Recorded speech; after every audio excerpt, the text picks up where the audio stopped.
jaalo gaynako jey ngendi worlima beelol pulaagu o wi jeese ñirɗinima jabuwal leñol yani laroɗɗe kippima rendo mbimi e mbimami en kattima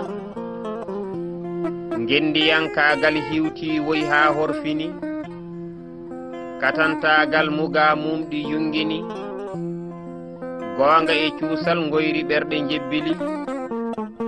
naytirni ndiri mbañi ngirti leydi bey e baali ndenti ginni Allah puccikiji Adama Samba dadi so yehi jaalo dubotonoɗo orna yani mayde taƴi goddi liɓi jaalal ngendi jontaɗo jinnoɗo leñol kubnuɗo aadi daraninoɗo potal ɗemɗe ngendi gando teeri mo humpaka dowri mo haydani e bempeƴƴe tubakiri jarannoɗo e beeli toftoro kolli jaalo suddima leppi leydi hersani tinnoɗo fimde mo dawrugol liiƴani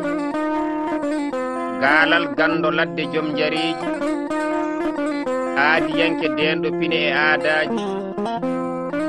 ñaaƴirɗo pular to suudu sarɗiyeji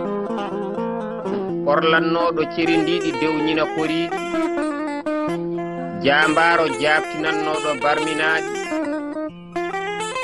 dariɗo e suudu ngendi momti gondi alimtidama hande e jaale ngendi tamnoɗo kelliru dikkodiri e baroɗe dipite gafannoɗo botti hirta e coyle katante leñol gornotonoɗo kolade jiɗɗo hoore mum fasni ɗemgal mum gongiyanke mo hersirani jeyi mum mo faytani iwdi e mbotu mum jaalo finɗo noddannoɗo gootago gendiyanke ñaaƴirɗo pulaago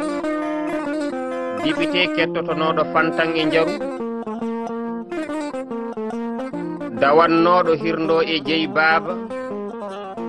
timtorgal leñol mo fulɓe kersirta jambaro basorteɗo e kala yonta mayde liɓi jaalo momin jejjitta leydi moɗi kanŋe mo moƴata yo jeyɗo jaaliɗo yurmo yaafomo rokka pulaagu lomto makko waɗa toon foftorde makko daroɗen jokken golle makko ballen cuusnen ɓesngu makko barke makko e leñole heddo amin ya barke cuɓaɗo Bab Galle Diallo barogel ngendi